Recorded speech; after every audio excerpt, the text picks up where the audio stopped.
The last Democratic senator elected to the Senate here in Arizona was back in 1988. It was Senator Dennis Deconcini. Pat Paris and I spoke to him over the phone just moments after Sinema was named the winner. Take a listen to him.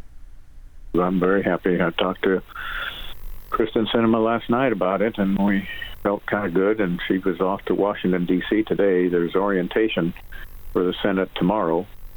And and then she has votes in the House, so she's got two hats to wear for a little bit now.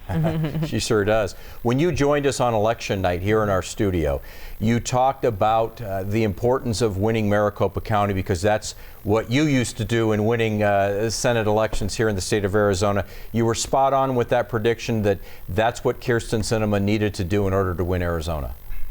That's right, and she did. And it was by a pretty decisive margin as well. Your thoughts on why that county went so heavily in favor of Kristen Sinema? Well, she had a little bit of an advantage, and one was the fact that she's the congresswoman in that area. Mm-hmm. So, you know, all the press and everything she does is reported to all of Arizona, but all of Maricopa County. That gave her an advantage. Now, that didn't work for McSally down in Tucson. Because Tucson is far more a Democratic county. But I think that helped her. Plus, she just worked it hard. I know that from talking to her, but mainly from her staff. She spent a lot of time in the East Valley, which is tough, and of course in the central part and the north.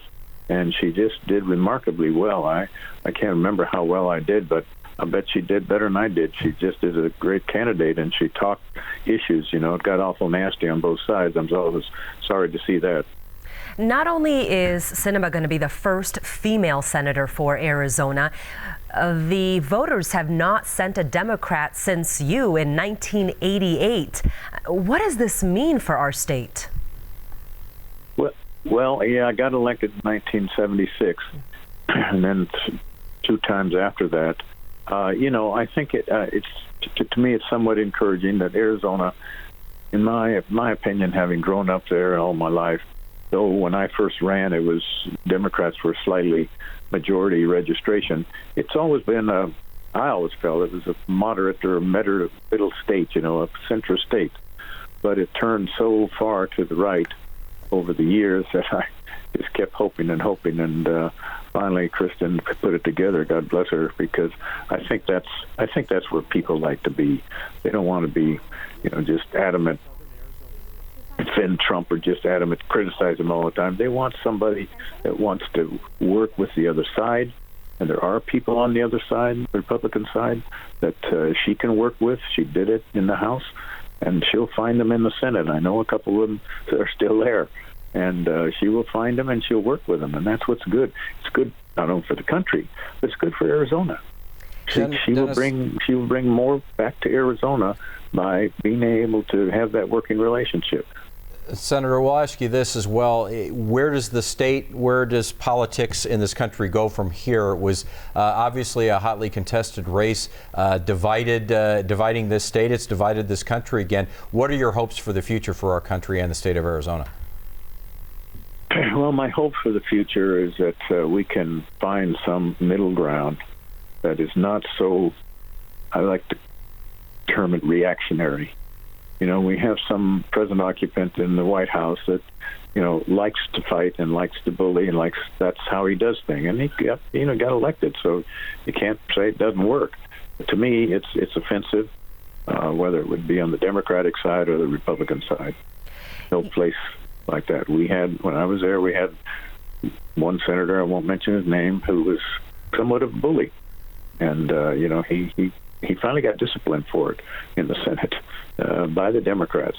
But you know, that's not good for the country. It's not good for young people. But young people turned out this time.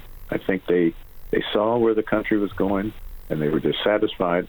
And maybe we'll see some turn of events by many of the fine Republicans that are in the House and in the Senate. Senator, we can't say it's completely over for McSally. It may not be. There are several articles online saying that, you know, with McCain's seat, with John Kyle saying that he's only going to be in the seat till the end of the year, there could be a possibility that Ducey could appoint McSally. Yes, that's speculation. That's exactly what he will do, and this is my speculation. Unless he's interested in running himself. Well, he just won the governor's race. And he might implore Kyle to stay on. And Kyle is a fine senator. I've known him for years, and though we have strong political disagreements, he's a very decent guy. And you just don't know. But she could end up being in the Senate. Sure enough, if Ducey decides to do that. I would hope he wouldn't do that, because I think this defeat, I think it really puts McSally down for a while, not forever.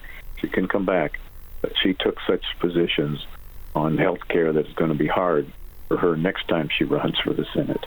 That's what I think Sinema was able to really get across all the times that she had voted to eliminate coverage for existing diseases, existing conditions.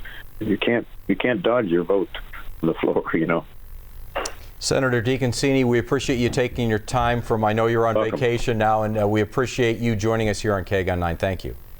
You're welcome, and thank you for the coverage. I appreciate what you all do at KGUN.